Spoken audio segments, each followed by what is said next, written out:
omusumba Sebakijje Jeremiah owa World Answers Church International aleeta endagaano eyo kwe yagulira ettaka eryo, naye endagaano egula eri mu World Answers Church International, ekyapa kiri mu mannya ga Jeremiah Sebakijje.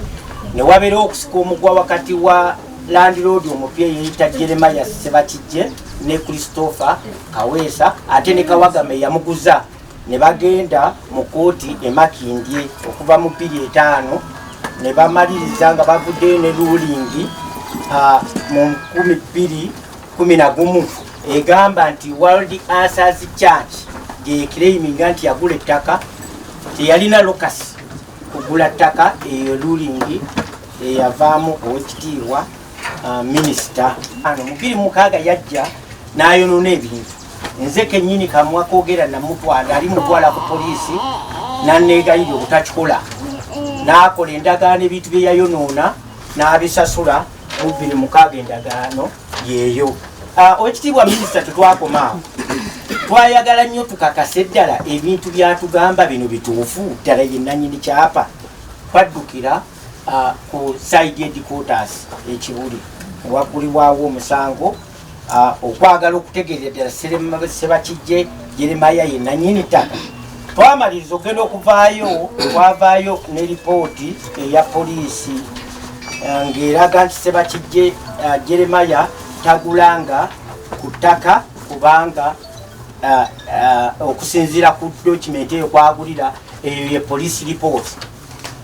Police report eyo ng'emaze okufunibwa bagenda mu maaso abapoliisi okunoonyereza ddala yafuna atya ekyapa, ne bamaliriza nga bafunye forensic report eyo owekitiibwa minisita.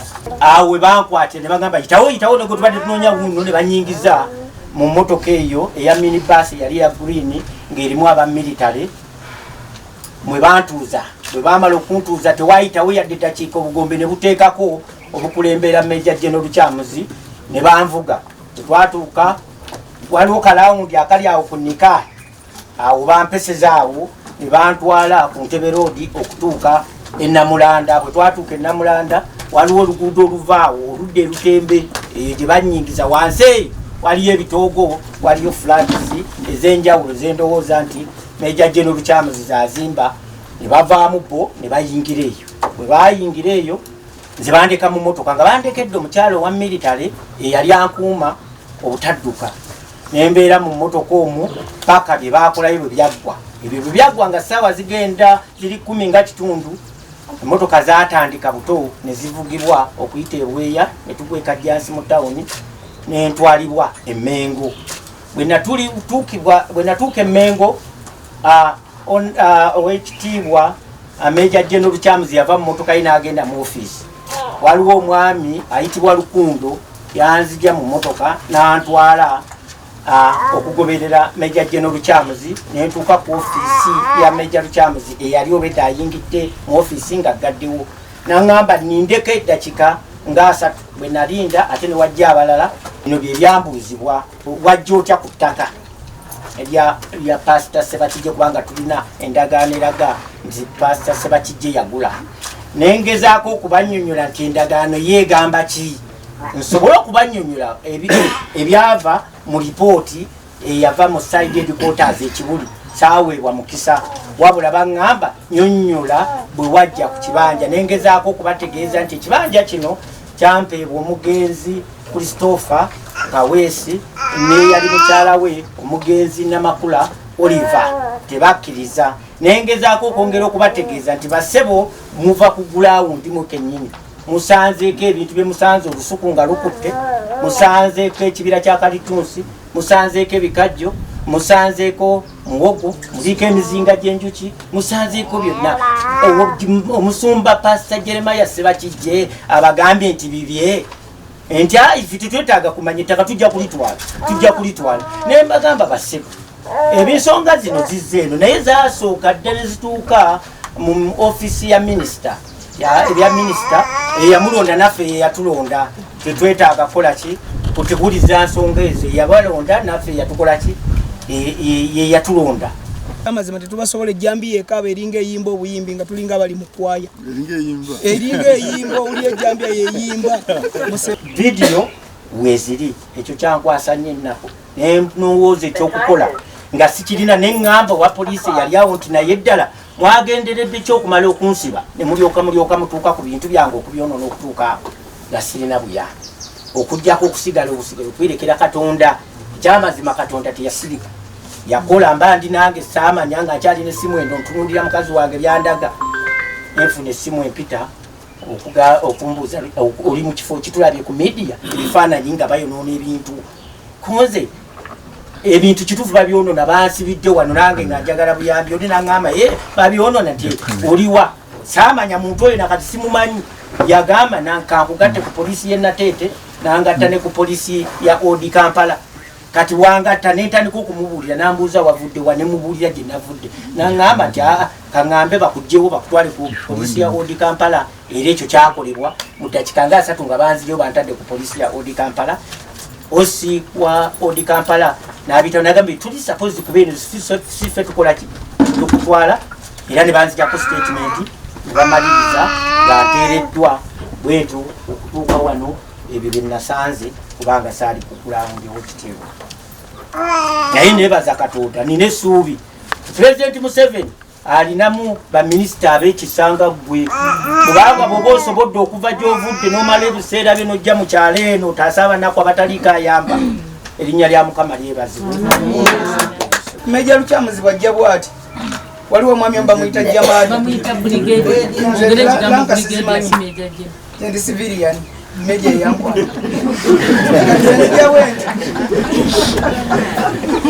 natuukaawo nga nine Lukyamuzi bamukuba jeeke bamuyingiza akamotoka nze namulera nga tetutya ebintu byetugendako byaffe byaki byamazima kirwaki tutya okugenda muki tubanga abeekwesi netujja tuba tutuukaawo ojja nawaboda ffe bamuyita Musoke Lukyamuzi ye bamukuba jeeke bamuyingiza akamotoka Lukyamuzi Joseph kati mma ntuukaawo bwendi omusajja ngaaga nti n'oyo mumubake bwe bazze nze nayitawa nenyingira ebisagazi bwe nyingira ebisagazi nenzikirira ne banjigga abasajja waboda nankubira nanga kuliko omukyalo nali mumanyi waseba kijje nawe waboda nagamba webale batulete waboda wange yakuya nanga nti owaayi omusajja gole bali wano bakunoonya wakirokola kyokuvira gyobedde okola wekwekera eddala kyenakola nange neyongerayo mu kava zange andandika communicating nga embeera bwekola ki Lukyamuzi nga nkuye essimu nga nti baabana banvuga abantu wannamulanda ne mugaago guma kasanze